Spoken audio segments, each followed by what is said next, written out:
كيكة الشاي اليومية العادية، هشة وخفيفة واسفنجية زي القطن بالظبط، وانتي بتاكليها كده تحسي ان انتي بتاكلي قطن مش بتاكلي كيكة. خفيفة زي كيكة النايتي كده بالظبط، حاجة كده لذيذة فوق العادة، من غير بيض ولا حليب هتعمليها، ومن غير سمنة ولا زبدة، وكمان من غير خلاط.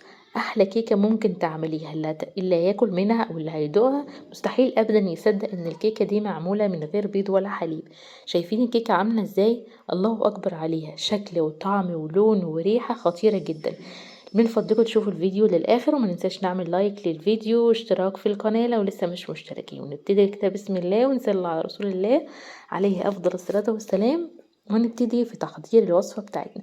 اول حاجة عندي هنا معلقة كبيرة من بشر البرتقال، وبيديها بيدي ريحة حلوة جدا للكيكة بتاعتنا. بعد كده عندنا كوباية من السكر، هناخد عليها كوباية من عصير البرتقال فريش بدون اي اضافات. بعد كده عندنا نص كوباية من الزيت، تمام، او اقل شوية، يعني ممكن تلت كوباية او نص كوباية. خلاص كده.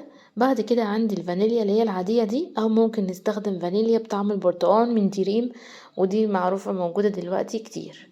خلاص. بعد كده هنبتدي بقى ان احنا نقلب المكونات بتاعتنا مع بعضها كويس جدا، عشان طبعا هنقلبها من غير خلاط، فلازم كل المكونات تدوب مع بعضها كويس، لان السكر مينفعش يكون حبيبات في الكيك. خلاص، هنقلبه كويس جدا كده بالشكل ده. بديل البرتقال ممكن تستخدمي حليب، بس احنا عشان قلنا ان هي اقتصادية من غير حليب، فاحنا استخدمنا برتقال فريش من البيت. لو ما عندكيش برتقال ممكن تستبدلي البرتقال بكيس فروتي او كيس تانج او معلقه كبيره من التانج، هتقلبيها كويس جدا مع كوبايه من الميه. ده بديل للعصير الفريش للي ما عندوش العصير البرتقال. خلاص كده، قلبناهم كويس جدا مع بعض. هنركنهم على جنب، ونبتدي بقى نجيب المواد الجافه بتاعتنا، اللي هي كوبايتين ونص من الدقيق ومعلقه كبيره من النشا، زي ما انتوا شايفين كده. الدقيق انا نخلته نخله قبل كده، والنخله التانية هنخلها معاكم دلوقتي. عندي معلقه كبيره مليانه من البيكنج باودر، ما تكونش مليانه او مش هرميه، يعني هي معلقه كبيره بس مش هرميه، من البيكنج باودر. اي نوع انت بتفضليه، انا شخصيا بفضل الكيك شيف. خلاص. هنخلهم كويس جدا كده مع بعض، ورشة بسيطة او ذرة بسيطة كده من الملح. هنقلب كل المكونات مع بعضها بالشكل ده، بحيث بقى المكونات كلها تدخل في بعضها كده. وبس كده، المواد الجافة بقت جاهزة معانا. اهم حاجة تنخلي الدقيق كويس جدا زي ما قلتلكوا، عشان كل ما نخلت الدقيق كويس كل ما كانت الكيكة تطلع معاكي هشة وخفيفة زي الريشة. خلاص كده. هنجيب بقى المواد السائلة بتاعتنا، ونبتدي ان احنا آه، نخلط المواد الجافة على المواد السائلة. نحضر الخليط بتاعنا شوية بشوية كده في المصفى او المنخل. هناخد شوية بشوية، ونبتدي ان احنا ننخلهم كده بالشكل ده كده، يعني مش هنحط الدقيق على المواد السائلة وعلى طول وخلاص كده، لا. نزلي المواد الجافة وانتي بتنخليها بالمنخل كده. ده بيفرق جدا طبعا في النتيجة النهائية. وبالمضرب السلك كده تبتدي ان انتي تقلبي، والتقليب يكون في اتجاه واحد. لو حابين تعملوا الكيكة الشوكولاتة بصوص الشوكولاتة، احنا عملناها قبل كده مع بعض كتير في القناة، وما شاء الله كان ليها تجارب ناجحة كتير جدا بشهادة كل الناس اللي جربوها. بفضل الله انا اشتهرت بالكيكة اللي هي بدون بيض دي، سواء اللي هي العادية او بالشوكولاتة. كل انواع الكيكة بتاع اي نوع كيك من غير بيض هتلاقوه موجود في القناة. لو حابين كمان، لو مش قادرين توصلوا للطريقة، ممكن احط لكم في صندوق الوصف او في اول تعليق، لو حابين اكتبوا له في الكومنتات. ولو حابين اي طريقه من انواع الكيك، عملنا كيكه التايجر وكيكه الشوكولاته والكيكه بالبرتقال وكيكه بالميه عاديه كده. عملنا كل انواع الكيك من غير بيض ولا حليب. خلاص، احنا دول اخر شويه من الدقيق كده هنزل بيهم، واحنا بننخل كده بالشكل ده. خلاص. والخطوة دي قلت لكم ان هي مهمة جدا. هنقلب بقى كل المكونات مع بعضها كويس جدا لحد ما القوام يبقى مظبوط معانا.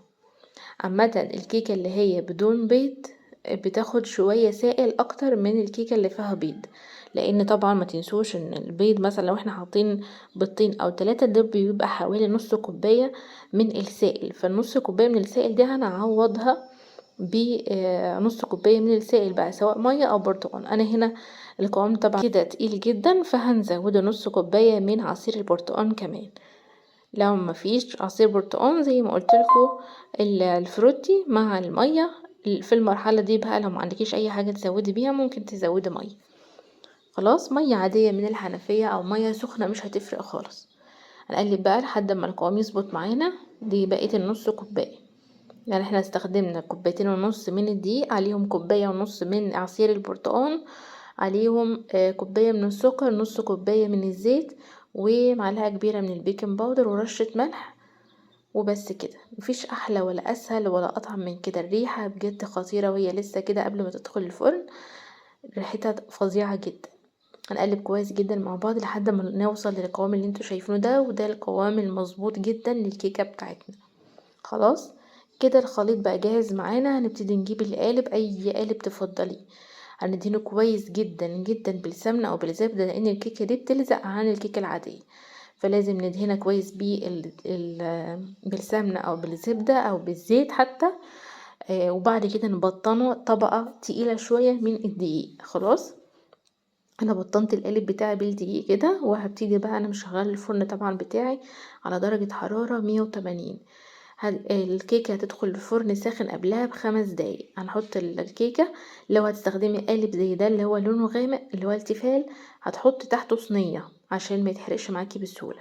هتاخد من 35 ل40 دقيقة تقريبا في الفرن، هتطلع معاكي بالشكل ده. شايفين ما شاء الله لونها تحفة جدا، ما لزقتش في الصينية ولا اي حاجة، طالعة حاجة كده الله اكبر ما شاء الله لا تبارك الله.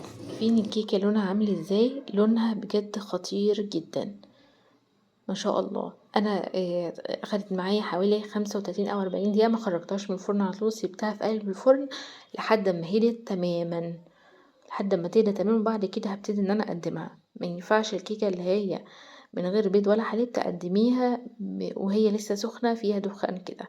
ما تخاطريش وتعملي كده عشان ما تهبطش معاكي. خلاص، بعد ما تبرد تماما هنبتدي بقى ان احنا نقطعها عشان نشوف شكلها من جوه كده.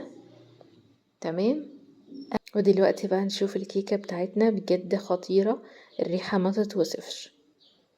شايفين؟ هنشوف بقى قد ايه هشه وخفيفه، تحفه جدا بجد واقتصادية جدا. وده كده شكل الكيكة بتاعتنا، طلعت ما شاء الله عاملة زي السفنجة، هشة جدا وخفيفة وطعمها لذيذ قوي، مظبوطة جدا جدا. جربوها بنفس الطريقة بجد تطلع معاكوا احلى كيكة.